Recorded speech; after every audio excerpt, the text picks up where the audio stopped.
We're back on the Precept bus, so we're and you'll notice we have a lovely golden colored tablecloth on a table, and it's got the books that we recommend. If you may have some books that you like as your own kind of personal favorites. It's always good to tell us about them. But we have 4 books that we recommend when people take the Precepts. It's good as a library, to put in your library or to start a library. But there are also books that we all find that we enjoy going back to them periodically. There's one, What the Buddha Taught, that's got a lot of, it's written by a more academic person, so it's got a lot of Pali and a lot of references scattered through it. So it's a little slower reading, but it's really a good summary of all of what the Buddha did in such a small book about his teachings. But all the other 3 are not, you can read 2 of them without being disturbed by all the Pali kind of interrupting your chain of thoughts. So mindfulness in plain English is very, it seems very simple, but it's well written and it's very well done, and it's a classic. And the Mindfulness Survival Kit is one that's put out, that's a book by Thich Nhat Hanh. And so it's got his beautiful, almost poetic language. But the way he talks about the precepts is really expanding just some beautiful, the way he talks about things. And so we really have all decided that once we've read it, that it really is appropriate for a good book for any Buddhist in whatever tradition you're in, because he really explains things in a different way. And the last one is Buddhism Plain and Simple, and that was recommended by someone here in this community several years ago, and it's become a favorite. And you can just open the books up and see. If you're a scholar and you like to have a sentence be something you can chew on for a couple of days, then you'll love What the Buddha Taught. It was our first book group book, long time ago when Borders was still, back in maybe 2006. And Bhante Sujata was leading it. That's how long ago it was, because he was around. And we met at Borders, and we would get through about a little paragraph each time, and have great discussion with it. But he was taking us through it, and we were demanding sort of word for word. We wanted to understand it completely. So it was wonderful. We never finished the book in the book group because he started getting real busy. But it was wonderful because it was unpacking a lot of the stuff that we had maybe. A lot of us were, I wasn't that new to Buddhism, but it was a different tradition, and it was from the Mahayana to the Theravadan tradition, so it was really rich, and it still is. It's very rich, but it's a good book to have because you really will go back to it and can use it almost like a reference book. And it's not a big, thick book. It's amazing how densely all that information is packed. But those books are books that you will be happy to have in your library, but you don't have to feel like you have to just engulf them right away. Read them at the pace that you like to read books, but maybe keep those books with you, at least one of those books all the time, so you can keep getting just a better conceptual and experiential experience about what the teachings can be for you, how they can work in your everyday life. And so we recommend them especially when people are taking the precepts. But we don't give you a test or anything like that on them. That might be a good idea to do that sometime. So they're all over there. The only one that we don't have in the bookstore right now is the Mindfulness Survival Kit. And that's really hard to get. And it's through a different publisher than the other books. So I think Tessa has that on order. And you can get all of the books on Amazon and for your Kindle or other ways you like to read. So those are the books. And we've talked about the 5 precepts and the 8 precepts. And then the 10 precepts. Has anybody in here taken the 10 precepts?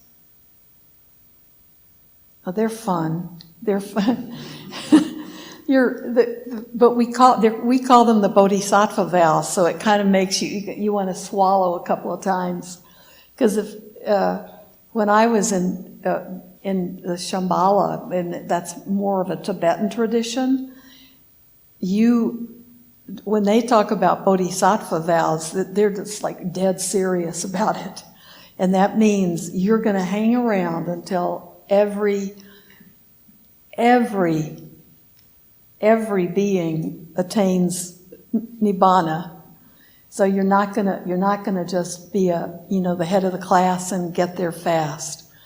And I can remember right after I took the precepts and took refuge with a Tibetan teacher. I mean, that seemed a big enough thing to do.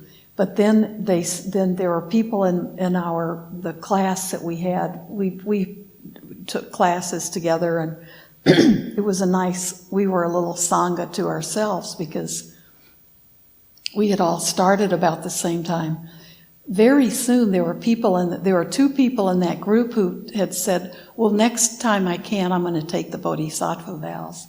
And I remember thinking, why in the world would you want to do that? You want to wait for every body and every being? And they were serious. And to me, taking the Bodhisattva vows then was like, it was worse than becoming a nun or a monk. It was like, I didn't realize that nuns and monks and people were taking the Bodhisattva vows all the time. So, because even in my wish, we're talking about we were going to protect all beings and we're going to help all beings. That's essentially the Bodhisattva vow. So they're also called the 10 paramitas, and they are actually qualities.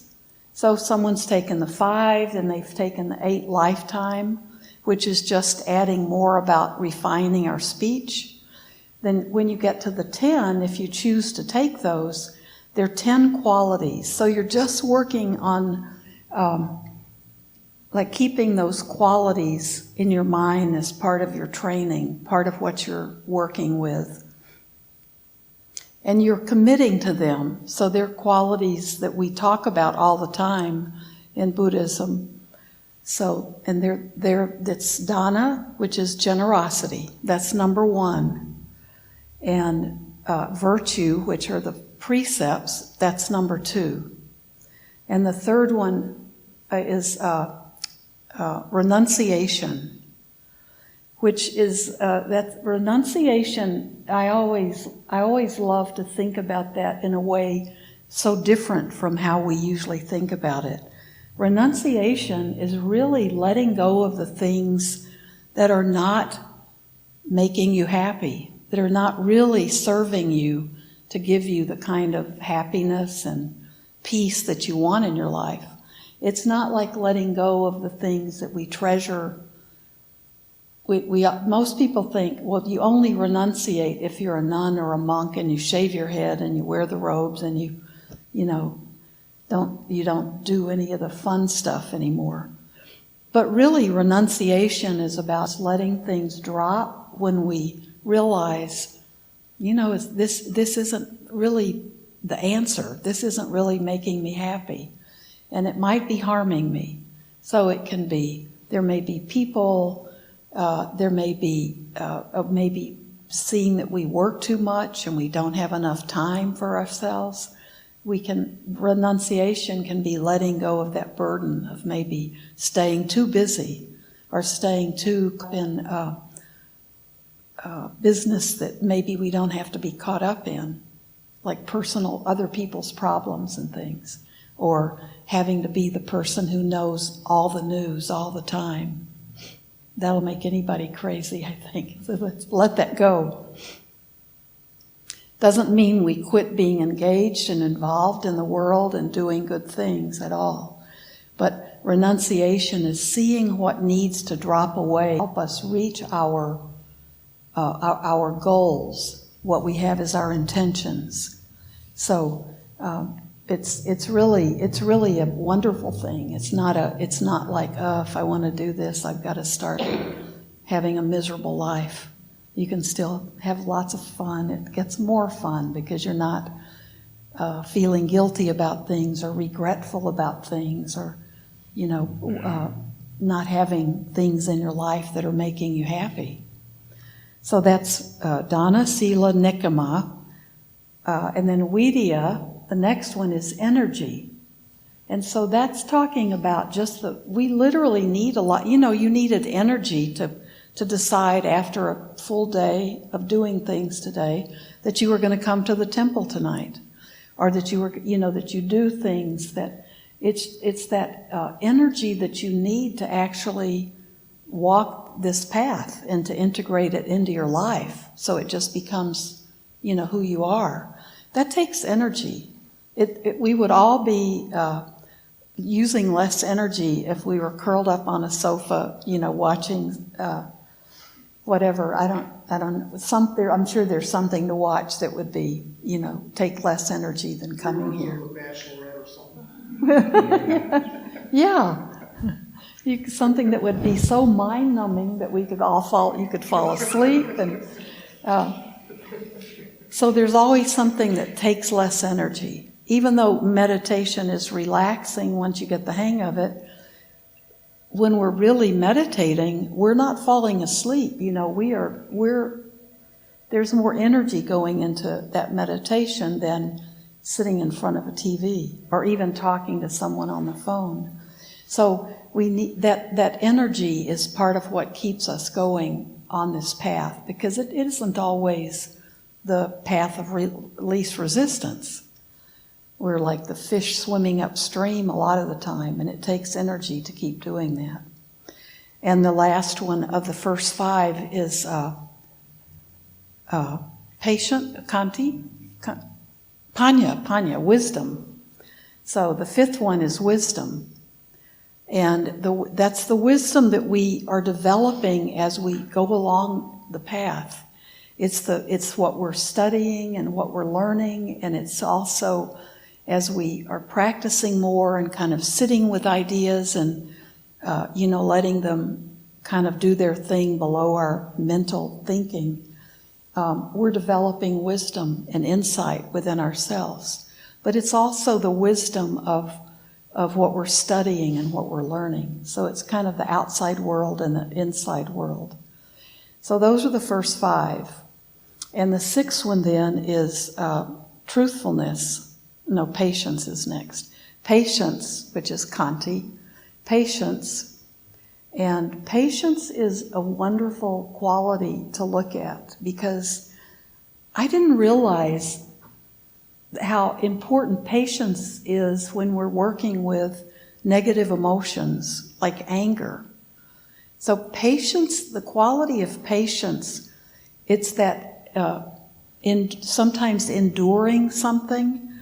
And it's to me to think about it that way is patience is what can help us get through. If we're angry, say we're angry at someone because they're not changing as fast as we want them to change. Say we have a loved one and they have habits that we don't like, that we think we know what's a better habit, which we do with our loved ones. The closer people are, the more we think we can get into their business, and it's our job to change them. And we lose our patience, and we take it on as like my time schedule is the schedule. I want this person to say quit smoking or to quit doing something else that I don't like, but I want them to do it when I think they should do it. And because I love that person, I have a right to do that. And then the next stage is that we become angry with that person because they're not doing it the way we want them to do it or on our time schedule. And the next thing, we're not in a relationship with that person because of that. And there are so many ways that patience can help us, I think, move towards equanimity. Like, let's ride this situation out. We're afraid or frightened of a situation, and so we want to get through it really fast, get to the other side. But we're not dealing with it as we go along. So we're not developing equanimity. We're just being real determined and not being kind of blind to what we're doing. So patience is what lets us endure, but for good reasons. We're going through some of the pain and suffering that life throws at us, and being patient with how long it takes us to get through it.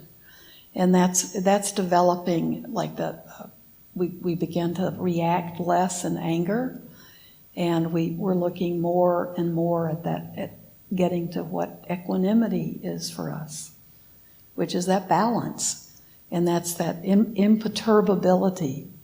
So if we aren't patient, we're always going to be reacting to things very quickly. And usually our first reaction is what? Is it negative or positive? I mean, I guess it depends on if you're half full, a glass half full, or a glass half empty. But our first reaction is often, well, that won't work, or well, who wants to do that? Or, well, I can't wait that long. So our first reaction to something is like, let's get it over with, or I'm not going to do that, or that's not going to work. So I think patience is a wonderful one to work with. So patience and truthfulness, satya, and that goes right back to the precepts. So it's that quality of truthfulness in who we are and what we do and how we treat others. And I think it's being truthful with ourselves about what we're doing and what we're, we don't want to have any veils over seeing things clearly. And I think truthfulness is really looking at things as honestly as we can. So the delusion's going away. So kanti satya, determination, but what's the aditana? So determination. And determination is that quality of, here I am, I've taken the Bodhisattva vows, and I'm determined I'm going to keep working with them. Not that I'm going to be perfect, and not that I start out being perfect, but determination is what keeps us going when it gets rough.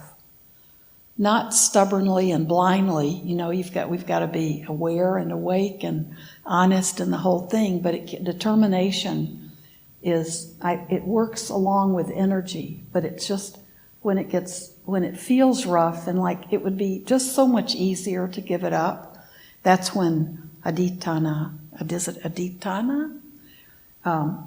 that's when that comes into play, because it will keep us going. Like, okay, the Buddha has been a good teacher so far, and so he's saying this is a quality to develop, and so I'm going to try it, give it another push, give it another. I'm going to try to understand this concept. I'm going to see if it makes sense. I'm going to see if I can apply it more, when I'm at home or when I'm at work. And so it keeps us moving forward. Kanti Satya. Metta, the last two are, this one is easy, metta. So that's our loving kindness. That's always trying to be able to radiate out that quality of goodwill, not just to ourselves, and friendliness out to all beings. So it's harmlessness. It's that quality that we're looking at in the precepts. Not doing ourselves any harm, not harming anyone. And then the metta, that quality, we are intentionally allowing it to radiate out. And what's the very last one? upekkha, which is equanimity. So it's always the last of the list, because it's when we are at like full power equanimity, we are imperturbable. So we are seeing things, experiencing things. We are right here, but we're not being pushed with emotions, or we're not being pushed by what other people want us to feel. We are able to be with everything just the way it is. The definition for equanimity is level-headedness in the face of difficulty. Oh, that's wonderful. Level-headedness in the face of difficulty. And that's that level-headed person is the one you want to go to when things are falling apart, right? If you suddenly, I don't know what kids always, like if they have something a storm or a tornado warning, they look to their teacher to have equanimity in that situation, right? So the teacher knows what's best, and then they can follow the teacher's guidance and trust. And so that's good. That's a good definition. Level-headed in the face of difficult situations. And that level is that balance too. If you think about a level, the level is we seek balance, watching that little bubble. So think of your head as the bubble. Just kind of, okay, get it right in the center. So those are the Bodhisattva vows, and you can see these are the qualities we talk about all the time. So it's not a stretch. Because if you like the teachings of the Buddha, and it's like, okay, so far this has been a good thing in my life, and I think it's giving me what I need, then those 10 Bodhisattva vows that's what we're always talking about. And I think of everybody who takes them, there aren't like all that many people who've taken them, but a pretty good sized group.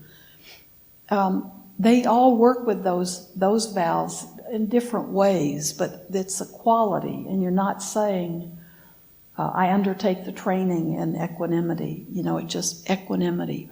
We undertake just continually working on developing those qualities. So if you've taken those vows, you might use those qualities of things you want to look for in what you're reading. Or you might want to journal about them, or use them in your meditation. Just take that quality and just sit with it and see what comes up for you about it.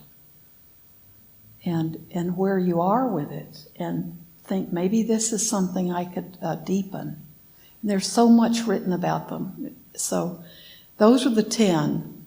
So you can see they're still all the same thing in a way, that whether it's the 5 or the 8 or the, whatever you call them, it's still working on developing our qualities as human beings to develop them in the best way possible. I think to use more of our brain and to use more of our heart, and kind of putting those two together, which is sometimes that's not the way. The world is like you choose one or the other. And I think the Buddhist teachings is showing how you don't have to let go of one for the other. So those are the precepts. So whether you take them during a ceremony or you're just studying with them, it's a valuable way. It's a valuable way to kind of organize. Even Buddhism can be, there's too much to read. I don't know what to read, and do I not read, and how do I meditate, and what should I start with? It's very confusing, to know exactly, because there's so much stuff out there now. But it's just starting with the basic precepts. And if you think about the precepts and the qualities we're talking about, and then those specific qualities with the 10, it gives you a wonderful way to start studying the teachings of the Buddha. And you can break it down, because you'd start with the 4 Noble Truths. Because the Noble Truths say, okay, there's stress, there's dissatisfaction, there's a cause for it, which we know is the cause is that craving and hanging on to things. Don't leave me, don't go away. We want things to be what they can't be. So if something's good, we want to keep it, we can't let it go, and then if it's bad, we want to push it away. So that's the cause of our dissatisfaction and our suffering and that's what keeps us from being really happy, because every minute there's something that we like it, but we want more of it, so we're unhappy. Or we've got more of it and we had too much of it, and so now we don't want it. So that's the cause of that suffering. And then the third thing the Buddha said was there is a path out of that suffering. Like, we don't have to be stuck with that in this human life. He didn't talk about let's have 35 years of talking about suffering. He wanted to talk about how do we move away from that suffering. And so the package he put together when he tried to figure out how do I talk about what I learned when I became enlightened, then out of the Four Noble Truths, he developed the Eightfold Path. And that Eightfold Path then tells us, you follow this path and you just keep, one time you might be working on this part of it and another time another part of it. But if you keep remembering that Eightfold Path and stay on it, then you're getting yourself out of that samsara, that wheel of just repeating mistake after mistake after mistake. And the Eightfold Path is about right intention and right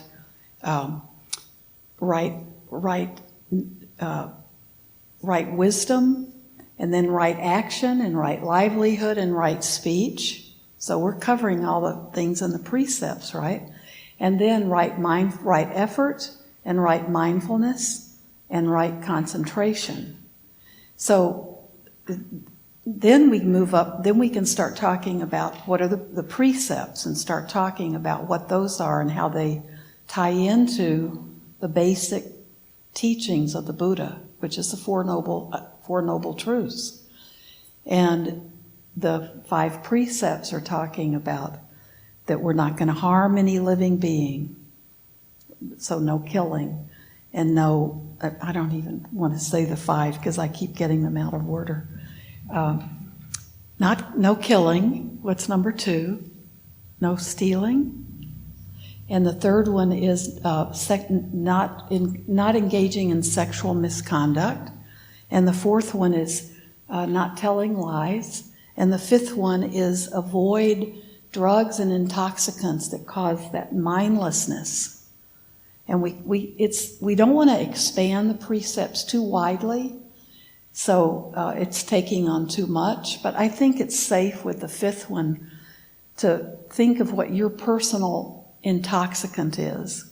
If you don't drink at all, you probably have a personal thing that you turn to when you want to be mindless, heedless, when you want to turn off. So don't think you're safe just because you don't drink or do recreational drugs. You know, you might, there are all kinds of other things that seem perfectly acceptable to society, like shopping too much, eating too much, TV, and also the things that are not TV, like Netflix and Amazon and Hulu.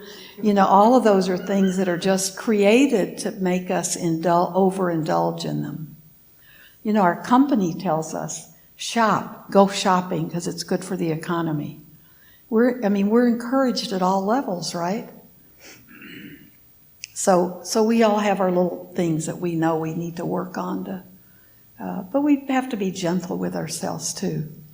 So the precepts just tie in beautifully, and then you get to the 10 Bodhisattva, and there are these 10 qualities that kind of cover everything in those 10 qualities. So we just keep growing, and we keep expanding our wisdom about how to work with those qualities. So you can find as many teachings as you have lifetimes to study them. just on those things. Everything else might be almost extra, because those are the things that cause us to get into this, get into studying the Buddha's teachings. We might come into it for some other reason, but then if we start hearing things that make sense to us, that's exactly what it is. It's those very basic things. So, there. Now, we also have on the golden table the sign-up sheet, but I'm calling it now the pre-precept sign-up sheet. So you're not making a commitment to take the precepts. You're making a commitment that you would like to see and get an application, and you would like more information. So I'm going to try in June. I'd like to set up a couple of classes just for the pre-precept, so people can ask questions and can maybe they might want to talk about things that we haven't covered in the group or some of their own concerns. So if you sign up, you're not signing away the rest of your life to work on it. I don't think you can undo taking the precepts, but you certainly don't have to stay with them. But a really good question someone had last week was, did they have to give up their religion to take the precepts? And I don't know what your religion is, but in Buddhism we never ask that of anybody, no matter which of the precepts you take, or you can take all the classes, you can do everything.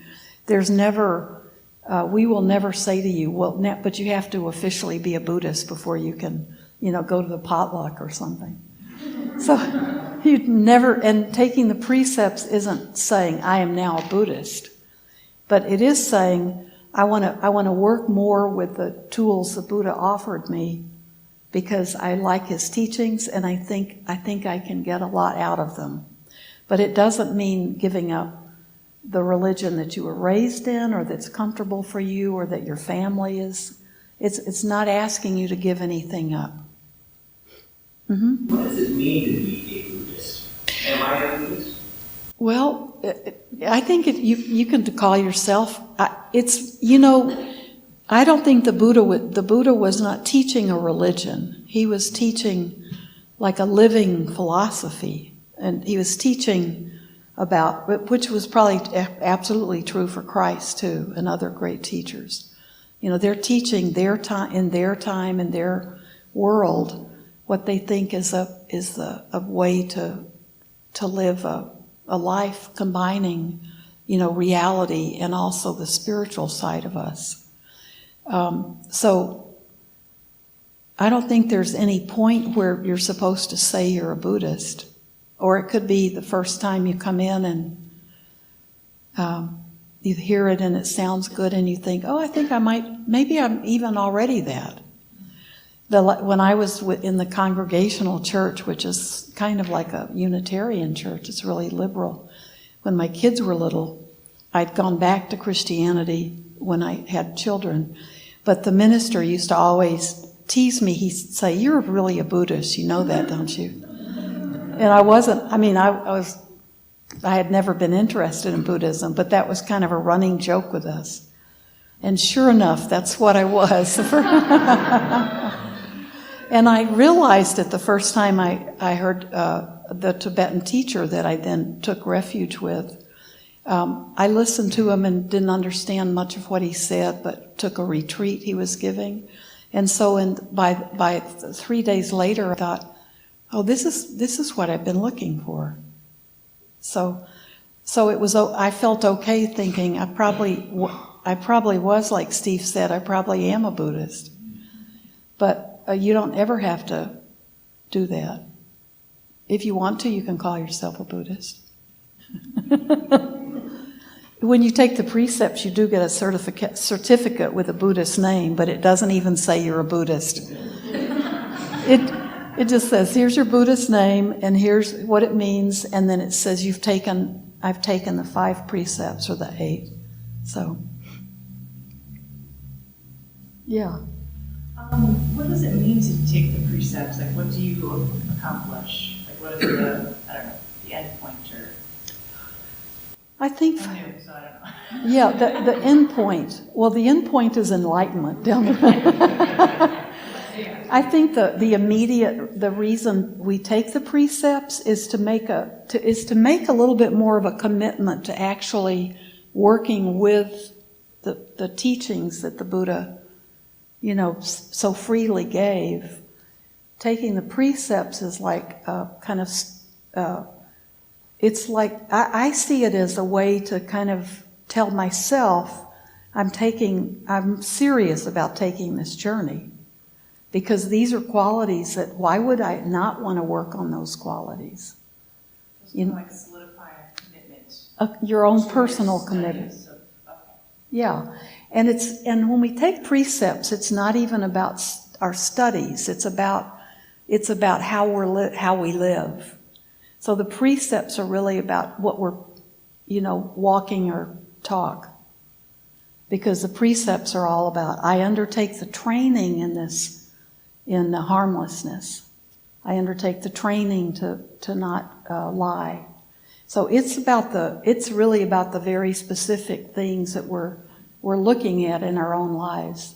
We're not ever saying I'm going to be perfect and never do this again. It's like I'm going to be more intentional with my behavior and with my speech, and so it's more about intention. There's nothing in it about I'm going to study a whole lot. Would there be a correlation between the Beatitudes of the Christian faith and precepts? I don't know. The Beatitudes almost remind me of the Metta Sutta. It's Of one of those groups? One of those what? Groups of the 4, 5, or 6, or 7. Blessed are the peacemakers, for they shall. And yeah. That's saying to the Christian, more or less, what should be their attitude. They could be kind of like the Bodhisattva vows. Blessed are the meek, blessed are the pure of heart, but blessed are the peacemakers. Yeah. It's what? It's all saying love. Yeah. So that could be it's there's not any someone necessarily identifying with those, except he's saying there's value in this. He's saying that's where he sees value in the bigger picture. Right, to be a peacemaker, to be meek, to be humble, to be those qualities. Yeah, that I'm sure somebody's written about that. Have to Google that. Thich Nhat Hanh might have written about it. So that maybe I'll see what I've got on with what Thich Nhat Hanh says. There are a lot of parallels, in all the world's essential religions. We just see it's all more the same than it is different. So, yeah, it's kind of fun to look at that too. Okay, it is getting hot, so thank you very much.